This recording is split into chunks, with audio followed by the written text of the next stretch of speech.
Okay, so for those of you that have just joined now, I'm Sherry McGriff, and I'm an author, evolutionary midwife, and a mental fitness coach.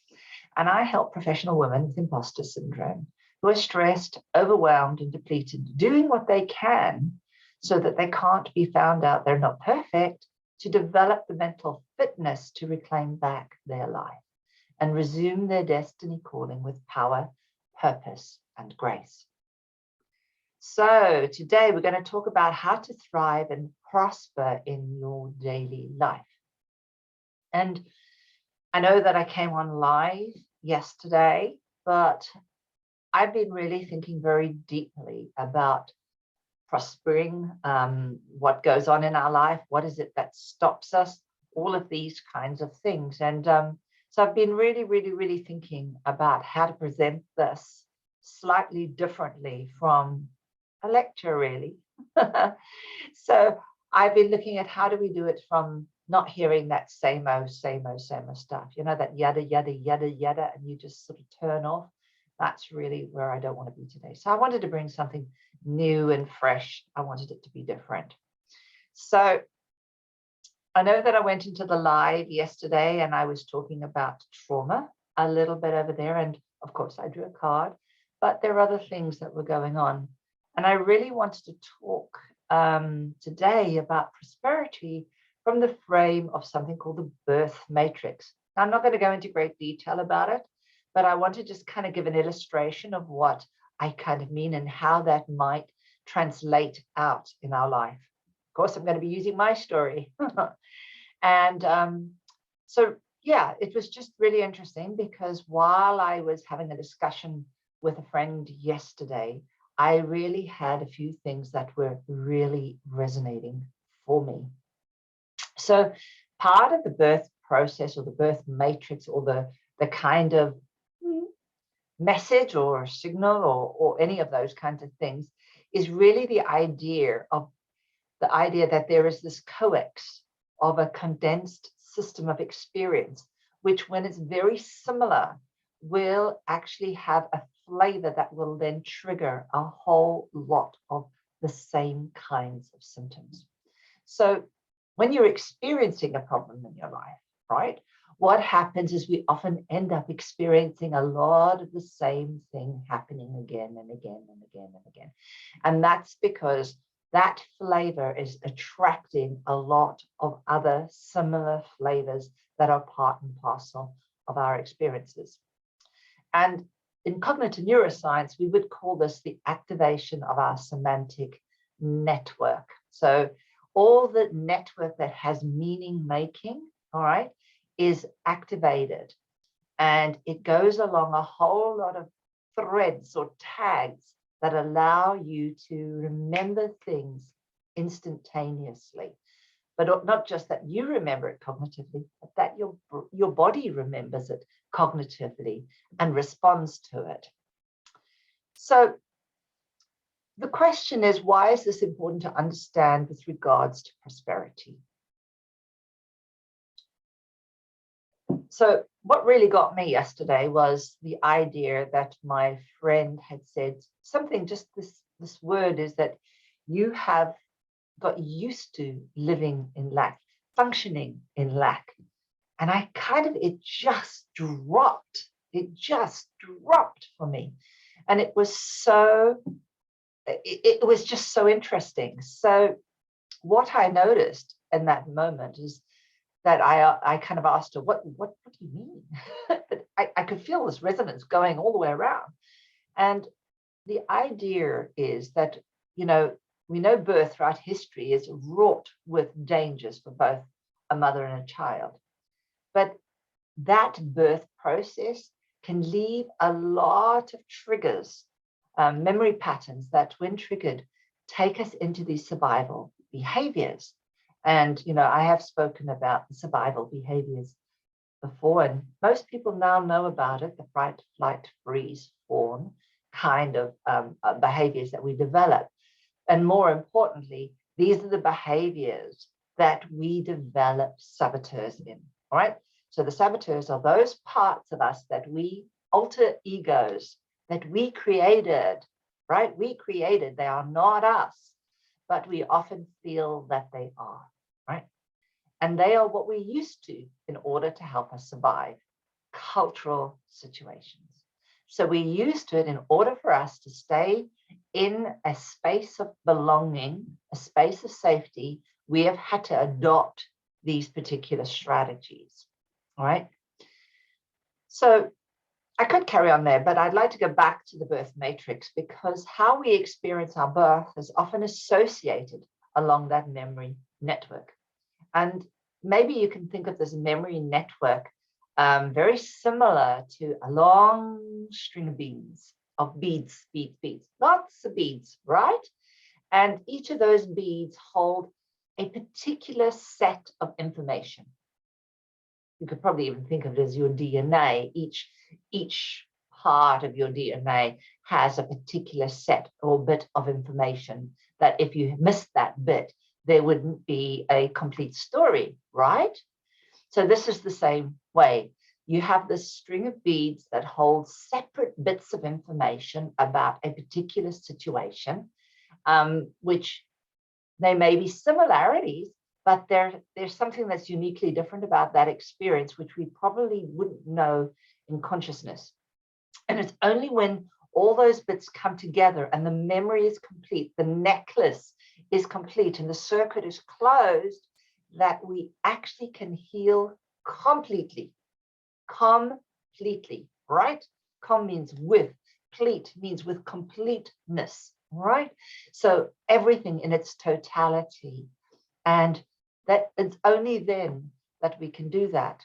And the problem that we forget is that when we're in trauma, we actually don't have the cognitive awareness that we need in that moment, because it's happened so long ago, or it's happened so quickly, and we've moved into the next phase so quickly that we can't remember the trauma.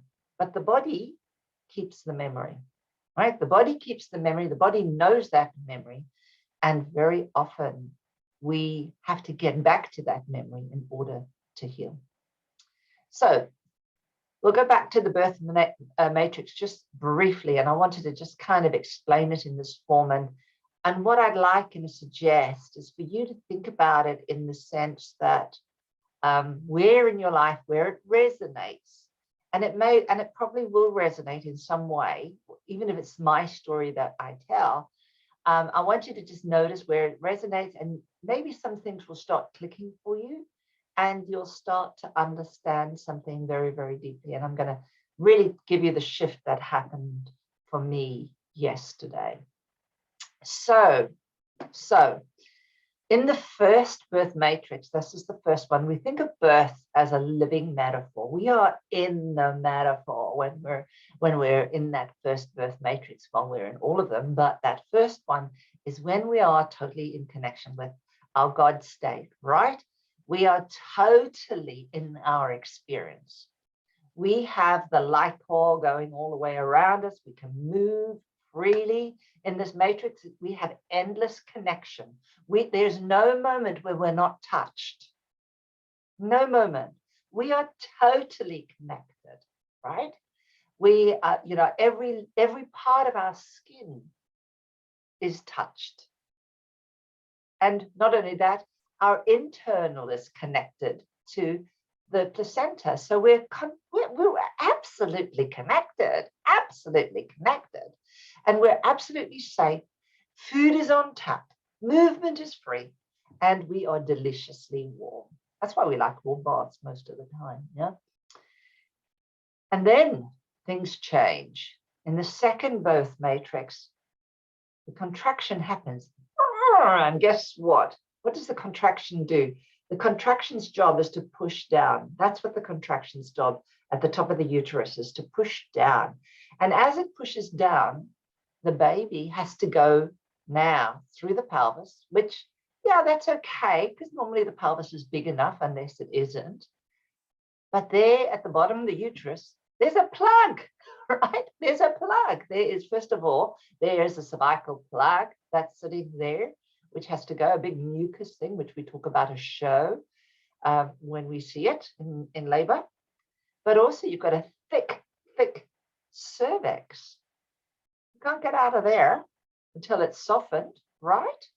And that cervix has got to be really paper thin so that you can just go out, right? So the body works in such a way that it makes the cervix paper thin, and it also brings it up so there's no obstruction.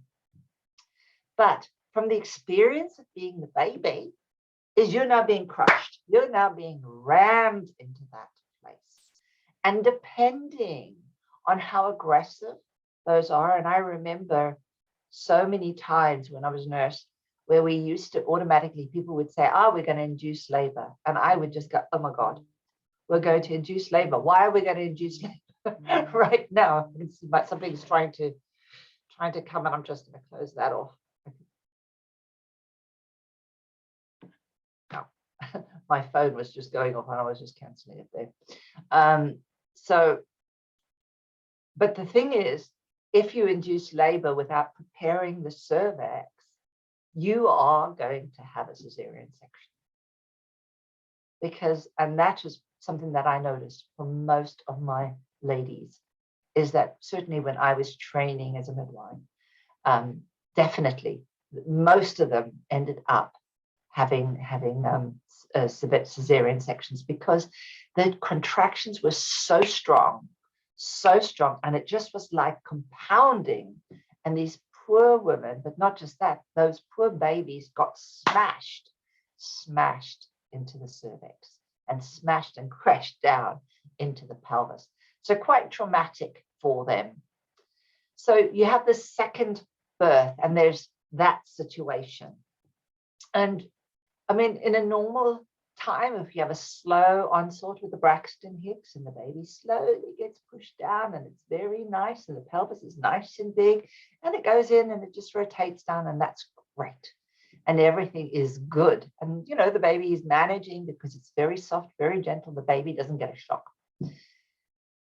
Anyway, so that's where the baby will experience being trapped, right? And that will set up a whole lot of trigger reactions in their body, yeah? Because the moment there is the squeezing, that they're not used to it, things go awry. So when I was just thinking, how would I explain that again in another way? I'm thinking about, when you massage someone and you massage, what you do is you massage very slowly, very gently. And then as you carry on, you can go deeper and deeper as the muscles relax. You can go deeper and deeper and deeper. It's almost like you don't recognize you're going deeper. You're just going deeper because you're going in. And the brain has gone, I'm safe, I'm safe, I'm safe, I'm safe. That's fine. You can go deeper. You can go to those bits that we need to do and undo and all of those kinds of things. Yeah. And that's the same in that birth. If the second birth is really good, then that's what will happen to the baby.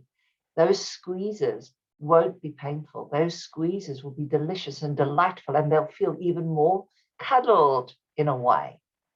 And then the third birth matrix is when you get squeezed out and you take your first breath and you are then getting busy.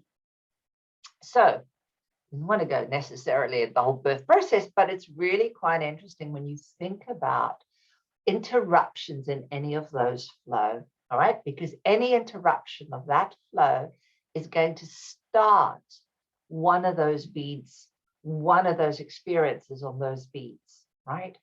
And it probably will be a bead that will have a big experience, all right? So it might be like a node, a big experience. It'll have a large frequency that will have that, if you kind of get what I mean. So what really started coming up for me was I was busy dealing with getting my branding sorted out. And of course, this is not something I'm that good at, so I'm getting a branding expert. But I was aware that I wasn't trying to do, I didn't want to do any of those things. And I was trying to avoid and looking for the cheapest thing. And basically, I realized that I was doing things from a place of lack. Yeah, I was doing things from a place of lack. And, I have changed a lot of things, but it was really interesting to notice that process. And I didn't seem to kind of understand it. And it was when I was talking to my friend and I was telling her about the chariot and how I was paying attention to having just one sentence that I read that just kind of popped up, was when I read about the quality of energy needed to fight positively for your goals, the quality of energy required to fight positively. And this was where the trigger, this was where something went on. And that was when I realized about me fighting for myself. I can fight for others. And I was always told that fighting is negative, fighting is all of this. And there was no kind of drive to strive for yourself, right? And so what happened was that when this person said to me, oh my goodness, you have got used to living and functioning in lack, that this all came together. And so we went back into the birth process and we started to look, and this is here where you might start to have a look at your own area in your life with regards to lack, with regards to not living in abundance, right? With regards to not openly moving forward. So when we live in abundance, we're motivated towards instead of motivated from away from running away, right? We're fearful. But when we live in abundance and when we live in prosperity, we're moving forward. Yeah, we're moving forward. And so I started to look and just kind of pay attention.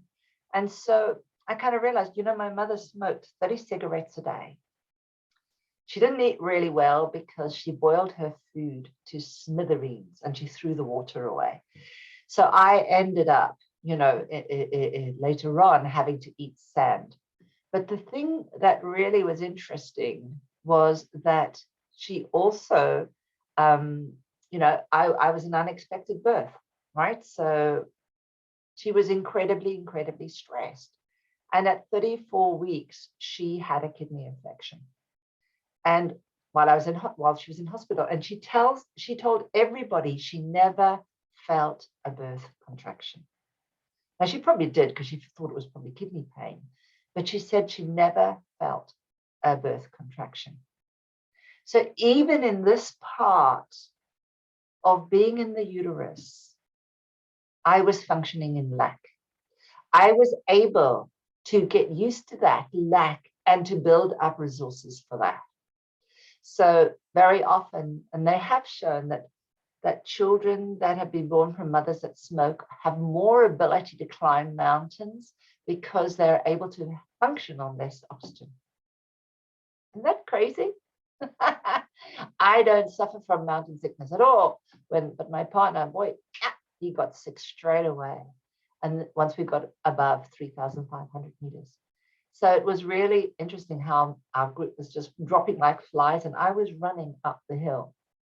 And I kind of realized at the time, oh, that was because my mother smoked, but it never really dawned on me that was because I had functioned with lack.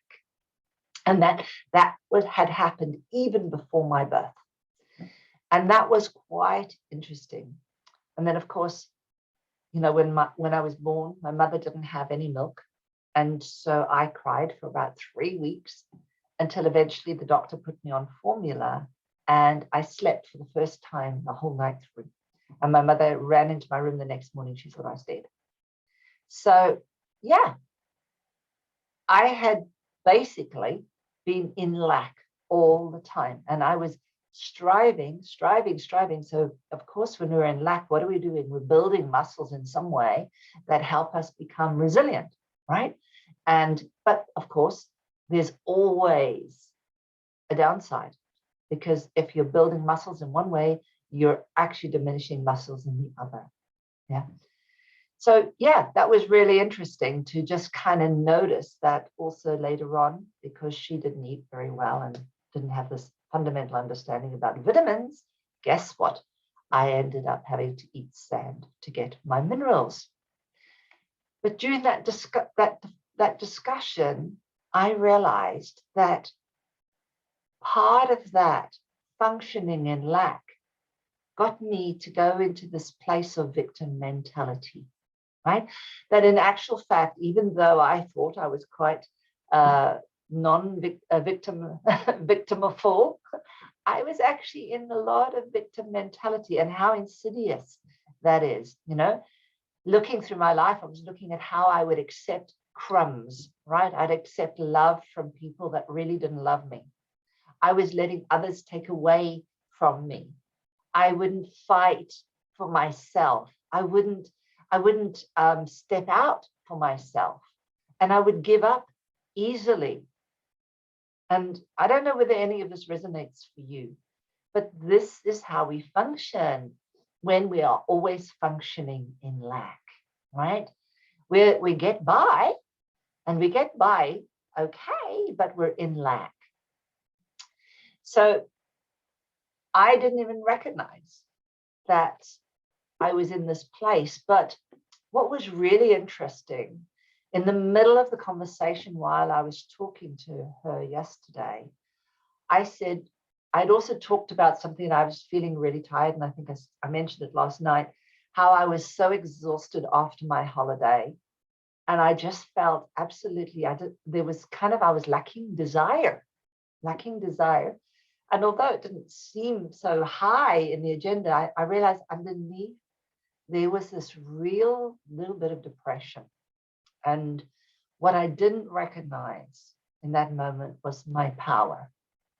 I didn't recognize that moment, and I did talk about that last night. But what I didn't recognize until I had started to look a little bit more deeply, I didn't recognize that even before I was born, and this is where the drop came in, the bit came in for me, was that I decided to be born, right? I decided to be born. And I decided that when my mother got a kidney infection, that this was a good time, that this was a good time to be born. Why? Because now I could get out of this polluted environment, yeah? Because I was basically not getting enough oxygen because she was smoking so much, yeah? I needed to get out of it. And so, guess what? She went to labor, and I'm going to tell you who causes the labor. Babies. Babies cause labor. They release hormones that then trigger oxytocin. It's the baby that says, hey, I'm ready. Hey, I'm ready. Okay. So I triggered that labor. And that was something I completely missed. I completely missed, hey, I made that decision to be born because I didn't want to be there. Right? And so that was so important. When I realized, I decided that I wanted to get out of her body because I didn't want to be poisoned anymore. And then I also realized that the moment I started walking, I was eating sand. I was eating sand. So I was ingesting.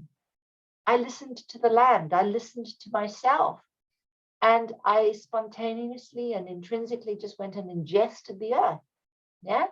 And the earth fed me instead. And that's when I kind of realized, oh my goodness, even though all that is there, I was strong. I was strong. So what does that mean now in a way? I mean, these are just layers of an onion, right? They're layers of an onion that we unpick. And so how do we come back to today's topic of how to prosper in your daily life? Well, we know one thing is we can't change properly without the cognitive aspect coming to the story.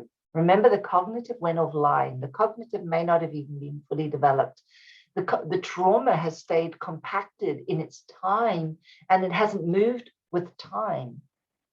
And you can remember all those strings of beads. Well, the moment we start putting information into each of those beads, we get this drop effect, drip, drop, drip, drop, drip, drop effect. and things start to land. Things start to land. And then we start to get the big picture. And it's like that last little bit goes, and the clasp closes, and the circuitry happens, right? And we realize we don't need that old truth anymore. We can take the new one. And so I'm walking with the story is that I decided that I was going to be born. I decided to do it so that nobody could stop me, right? And so I realized that part of my pattern when I was walking in the mountains was I was walking and no one was going to stop me, even if it killed me. When I realized afterwards, when I realized I'd run out of water and my poor partner, I could have killed him. So I realized this was part of this drive. This is me that won't be stopped.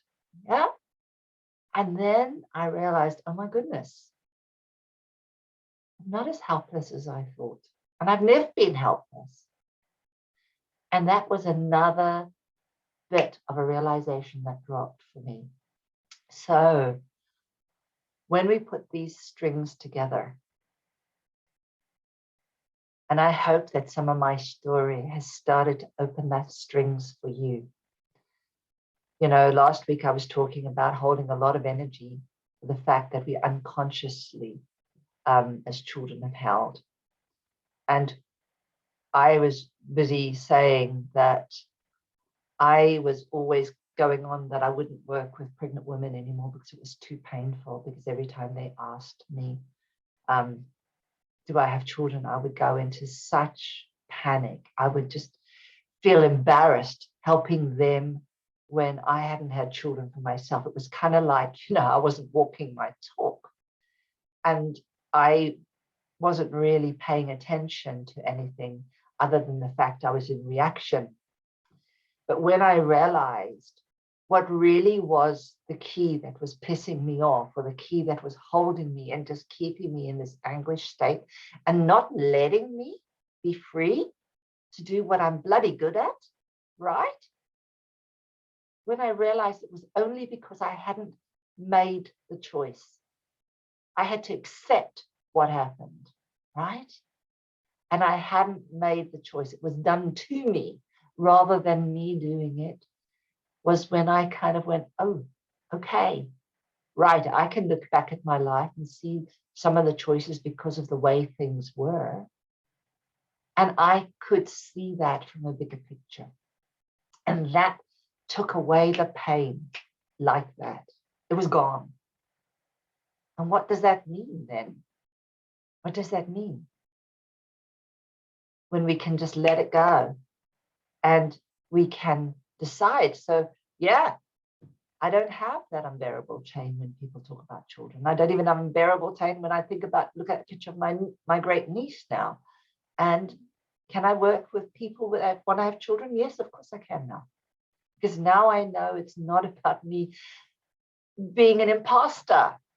And what was really interesting is my friend said to me, the biggest imposter was that you weren't even meant to be here, in essence, because you weren't born under the right circumstances. And I thought, oh my goodness, that's interesting too. So it's kind of like being an imposter all her life. So when we can't choose to do our purpose, we cannot be free to let our energy flow. And that is what causes lack, right? That is what causes lack, because we're doing behaviors that stop us giving. They stop us giving in the fullness of ourself. And so therefore we don't put ourselves out there. We don't say, hey, I'm here, all right? Our energy is off. Our energy is off. And so this is the difference. This is the difference. So we have to look and see where our energy is off. And this is what I do. I help you put your beads together. So maybe when we go back to an incident where I might say, oh, where did that happen? And all of a sudden you land and you go, oh, there's this, and this. I know that We often find images and pictures that we wonder, oh, how come I always connect to that? That then tells us, and it puts more information into the story. And now we're getting a bigger picture. Now we're getting a bigger picture. And so you get the whole picture and you get the deeper truth that you are a powerful creator. So if you have flow, if you're able to go out, if you are in that state of knowing that you are the powerful creator, you will be in abundance. You will be there from a place of authenticity and joy and peace and love and flow, and you will be abundant. Because you cannot be abundant. You cannot not be abundant if you're in the right energy. If you are in the right energy. So that's how you live with prosperity in your daily life. By having that right energy, by clearing away, putting information where it belongs so that you can get the real deal, right? The real deal for you. So if this resonates for you and you'd like to have a call, and I know that some of you already here, I see you anyway, but if you've come onto the call later and, later on in the live, and you want to see how I can help you, I'm going to leave a link there for you.